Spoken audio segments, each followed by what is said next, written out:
bienvenue dans le podcast Ohana Triathlon. Je suis Hermano et je serai votre hôte sur ce podcast. À mes côtés, Olivier De Scuter, le fondateur de la marque Ohana. Tous les jours, en 5 minutes, on vous explique comment lancer une marque de textile de sport et comment performer dans le triathlon. Ce podcast est sponsorisé par Ohana, spécialiste du textile de triathlon, natation, vélo, course à pied. Pour en savoir plus sur la marque, direction ohana.boutique. À tout de suite pour votre première commande. Salut les sportifs, c'est Hermano et vous êtes sur l'épisode du mercredi 10 février 2021. À mes côtés pour m'accompagner, j'ai toujours Olivier De Scuter. Salut Olivier. Salut Hermano. Et nous avons notre spécialiste de la semaine, spécialiste en préparation physique et mentale, à savoir Jean Collinet. Salut Jean. Salut les gars. Alors Jean, hier on a parlé du stress, on a essayé très rapidement de définir le stress et puis de voir quels pouvaient être les bienfaits ou les méfaits, notamment dans le sport. Aujourd'hui, j'aimerais qu'on parle du flow. Est-ce que tu pourrais nous parler de cet état de flow ? Déjà, est-ce que c'est un buzzword ? Est-ce que c'est un mot à la mode ou est-ce que ça existe vraiment ? Alors, il y a plusieurs questions là-dedans. Bah oui. Alors, comme ça, je te laisse longtemps la parole. Est-ce que c'est à la mode ? Oui, ça fait déjà un petit temps que c'est à la mode, mais en tout cas, c'est assez moderne comme concept. Hier, on a parlé d'une étude de 1936, donc ça, c'était pas très moderne. Mais ici, c'est quelque chose qui occupe les psys et les préparateurs mentaux depuis une bonne dizaine d'années quand même. Alors, pour répondre à ta question, est-ce que ça existe ? Bien, oui. Le meilleur exemple de l'état de flow, c'est peut-être un exemple qu'on retrouve dans la vie quotidienne, c'est je suis en train de lire un bouquin, j'ai lu 100 pages, il y a 2 heures qui sont passées et j'ai l'impression qu'il y a 20 minutes qui sont passées. Ou bien je suis pleinement en train d'être concentré dans mon livre, on m'appelle, on va être dans les gros clichés, il y a le dîner qui est prêt, on m'appelle pour manger et j'entends même pas qu'on m'appelle. Ça, c'est un état de flow, c'est-à-dire que je suis tellement concentré dans ce que je suis en train de faire que mon attention, elle est focalisée là-dessus et que même tous mes sens vont uniquement dans une direction. Et donc, je ne vais pas percevoir que le temps passe, je ne vais pas percevoir qu'on m'appelle, etc. Oui, du coup, à la différence de l'hypnose, où là, on est pseudo-endormi, quand on est dans cet état de flow, tel que tu le définis, on est juste conscient, mais on est très concentré dans la ou les tâches que l'on est en train d'exécuter. Alors, c'est intéressant que tu compares à l'hypnose. Le parallélisme qu'on peut faire entre les deux, c'est qu'il y a un état de conscience modifié. Donc, ce qu'on va retrouver, par exemple, dans l'hypnose, c'est un état de conscience modifié, mais on va dire qui est très profondément modifié. C'est-à-dire qu'on va avoir une intensité de la modification de l'état de conscience qui va être beaucoup plus importante que, par exemple, quand je suis focalisé dans mon bouquin. Mais c'est vrai que c'est à peu près la même chose au niveau intellectuel, c'est un petit peu la même chose, mais c'est quand même très très différent parce que en hypnose, je vais pas faire un triathlon sous hypnose quoi. Ça va pas être possible. Alors pourquoi, tiens d'ailleurs, ça va pas être possible ? Alors on dévie un peu du sujet du flow, mais pourquoi est-ce que ce serait pas possible de faire un triathlon sous hypnose ? On voit bien des émissions de télé qu'on pourrait qualifier d'un peu limite, où des gens hypnotisent à distance, on fait faire des choses à des spectateurs hypnotisés sans même qu'ils s'en rendent compte, alors que ils sont juste en train d'assister à l'enregistrement de l'émission. Pourquoi est-ce qu'on pourrait pas faire un triathlon sous hypnose ? Alors, peut-être qu'on pourrait. Je dois avouer que mes compétences ont certaines limites là-dedans, mais en tout cas dans la manière dont moi j'utilise l'hypnose, la manière je vois l'hypnose plus comme un outil, par exemple de préparation mentale. C'est plus un outil qu'on va utiliser dans un cadre, on va dire, où il y a une énergie qui est basse, où il y a quelque chose de l'ordre du calme et presque de la relaxation.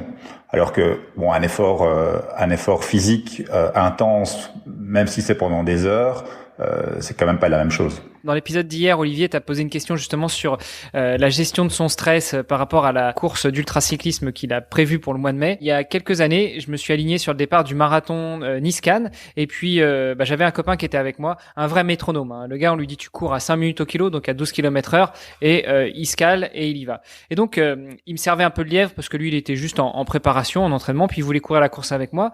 Il est parti devant, il s'est calé à 5 minutes au kilo et jusqu'au 16e, j'étais dans ses ses pas. Et effectivement, j'ai ressenti cette sensation d'être concentré sur ses pas, concentré sur l'allure. Et quand à un moment il a dû décrocher pour aller prendre le ravito, moi j'ai continué sans faire attention, sans rien voir d'autre que l'allure à laquelle j'allais. Est-ce que tu crois que c'est assimilable à ce fameux état de flow?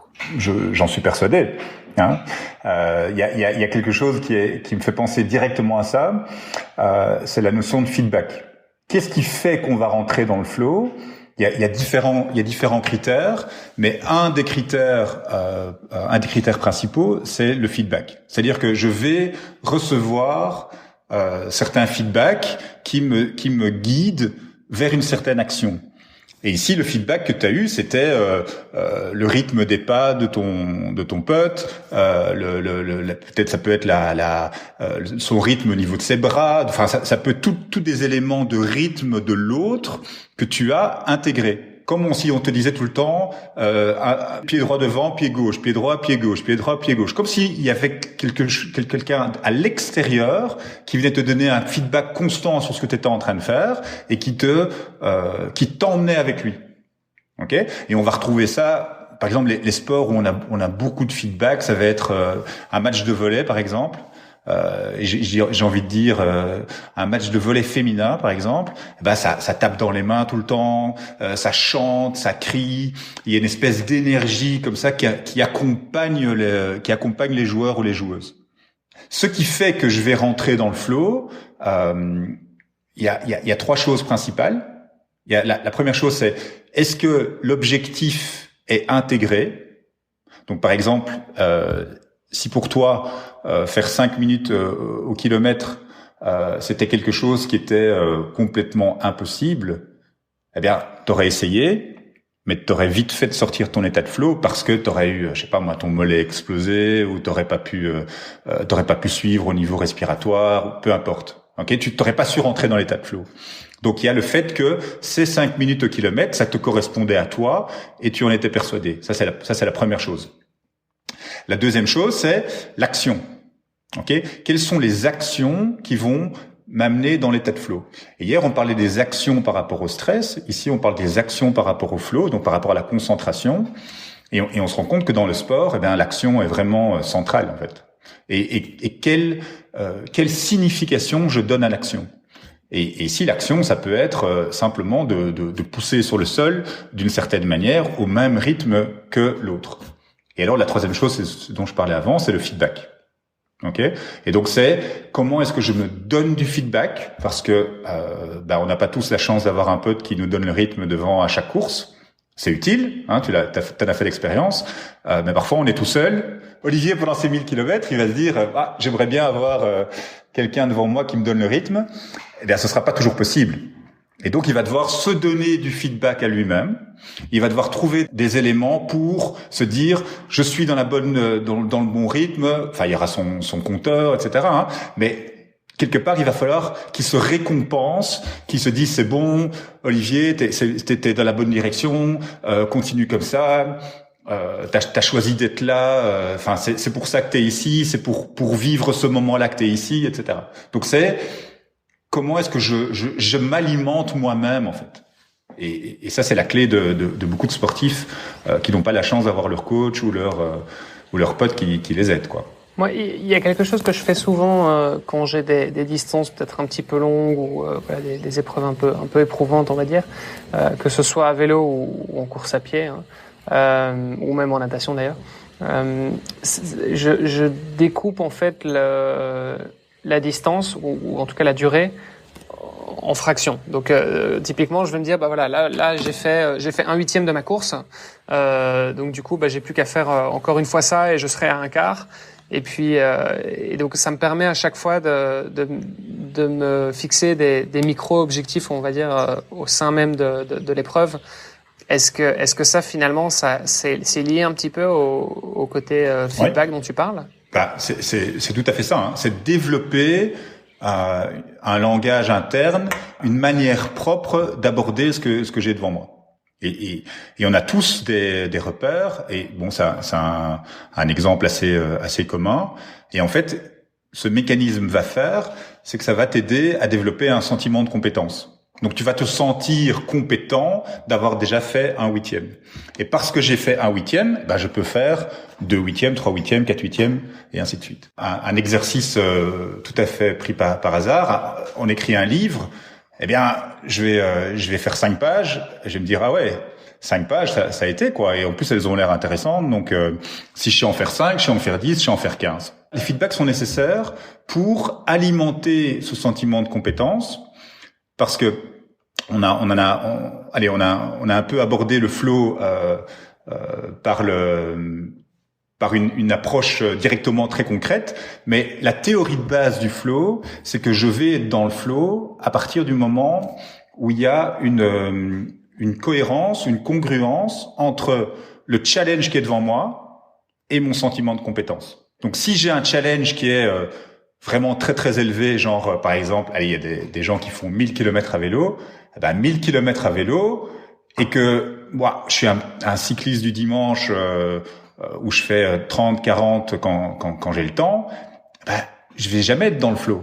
Je vais être dans une anxiété massive parce que je vais pas pouvoir développer les compétences pour faire ça. Et donc, à l'inverse, si j'ai un sentiment de compétence qui est très fort, mais que j'ai devant moi un challenge qui est vraiment faible, eh bien, je vais m'ennuyer. Ok ? Et donc je vais être dans le flow quand mon sentiment de compétence sera cohérent par rapport au challenge qui est devant moi. Et bien souvent dans le sport, les gens se mettent des challenges élevés, parce que le sport est fait comme ça, qu'on va souvent vers quelque chose de plus difficile. C'est rare qu'on se dise cette année je vais faire un truc plus facile, plus tranquille. Il y a des gens qui disent ça, mais c'est quand même assez rare. Et donc le challenge est généralement élevé. Donc la question c'est comment j'alimente le sentiment de compétence pour être dans le flow, être dans ma concentration et vivre une expérience positive. Parce que un élément qui est fondamental du flow, c'est le plaisir. Et c'est ça qu'on va retrouver quand je suis captivé par mon bouquin, quand je suis captivé par un morceau de piano que j'ai appris, ou quand je suis sur mon vélo et que j'ai un vrai plaisir et ça fait 5 heures, 6 heures que je suis sur mon vélo. Le point commun entre ces 3 activités, c'est le plaisir. Pour reprendre un exemple sur le vélo, c'est vrai que moi, ça m'est déjà arrivé dans certaines sorties de me dire, en fait, passer le cap des 100 km, je commence vraiment à me sentir bien et un peu comme si j'avais trouvé mon second souffle. Et donc je rentre effectivement dans une phase où je prends encore un petit peu plus de plaisir et voire même je me sens limite plus performant. Est-ce que ce serait je dirais un état de flow? Ça pourrait. Les caractéristiques de l'état de flow, c'est quoi? C'est automaticité. Donc quand les choses deviennent automatiques, quand elles vont d'elles-mêmes, ça c'est une grande caractéristique de l'état de flow. Et après il y a vraiment ce côté plaisir, bien-être. Et je peux tout à fait imaginer, et certainement quand on a un effort assez long, eh bien qu'il y a des étapes assez clairement identifiées où là je me sens bien, je me sens très bien, et puis là c'est vraiment l'extase, quoi. Il y a comme une forme de progression. Après, j'imagine qu'il doit y avoir en termes énergétiques aussi des choses à régler pour que cet état de flow puisse perdurer dans le temps et qu'on n'ait pas une forme d'illusion que je suis super bien et puis j'oublie de m'alimenter ou je vais trop vite ou je vais trop ceci ou trop cela, qui fait que je casse complètement cette dynamique-là, quoi. Et c'est ça qui est peut-être un petit peu dangereux, c'est parce que je suis tellement bien dans l'action et dans ce que je suis en train de faire que je perde un petit peu le contrôle et que j'oublie certains principes de base, quoi. D'où l'importance d'avoir une stratégie de course prédéfinie à l'avance, éventuellement avec notre coach. Bien sûr, accompagne. Je pense que ce soit le coach ou soi-même, la stratégie de course, toute la préparation va me permettre d'être dans le flow. Mais donc il faut pas oublier le côté préparation. Alors juste pour en finir sur l'épisode d'aujourd'hui où on explose encore les compteurs, on a vu un petit peu ce que c'était que le flow. J'aimerais refaire un parallèle avec l'hypnose où finalement l'hypnose, on va pouvoir entrer en hypnose parce que un hypnotiseur va pouvoir nous mettre dans cet état de conscience modifiée. Il y a même je crois, de plus en plus de techniques d'auto-hypnose. Est-ce qu'il est possible de s'auto-basculer dans un état de flow? Est-ce qu'une fois qu'on a compris peut-être une fois, deux fois, trois fois comment est-ce que cet état de flow était arrivé, puis surtout avec les explications, Jean, que tu nous as données sur les trois piliers de l'état de flow, est-ce qu'on peut soi-même mettre en place des actions, des comportements, des façons de penser pour pouvoir rentrer dans cet état de flow? Alors oui, et c'est tout l'enjeu de beaucoup de sportifs, parce que l'état de flow est souvent associé à la performance, et ce, peu importe le sport, parce que quand je fais les choses automatiquement, eh bien les choses vont me coûter beaucoup moins d'énergie, et je vais faire les choses, je vais être plus créatif, les choses vont être beaucoup plus dans l'instant, et l'instant dans beaucoup de sports est fondamental.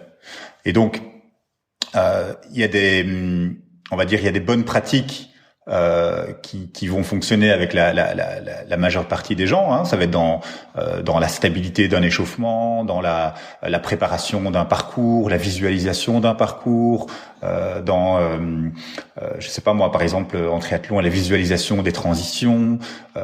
Toutes ces choses qui permettent d'anticiper ce qui va se passer, pour créer un maximum de feedback et un maximum de sensations de je connais ça, je suis familier avec ce que j'ai devant moi. Okay, donc on va essayer de créer ça avec l'athlète. Mais après il y a aussi les bonnes pratiques personnelles. Qu'est-ce qui fonctionne pour moi? Et j'ai envie de dire aussi, il faut se raconter son histoire. Olivier racontait son histoire par rapport au 8e qu'il ajoutait. Hermano, tu racontais ton histoire par rapport à ton pote qui courait à tel rythme. Ça reste quelque chose qui fonctionne pour vous.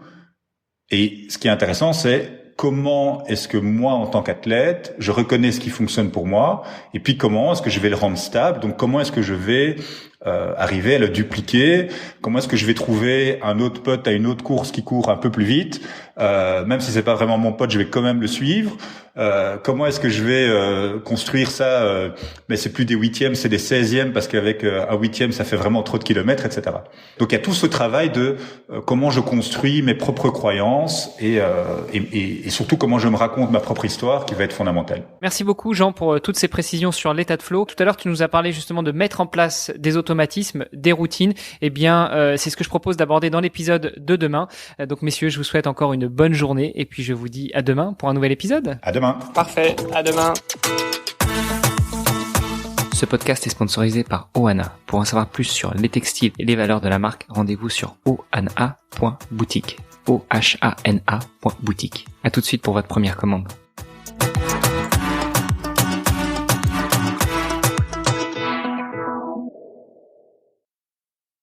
Olivier, pendant ces 1000 kilomètres, il y a des moments où il va se dire putain, excusez-moi, purée. Non, il n'y a pas de souci.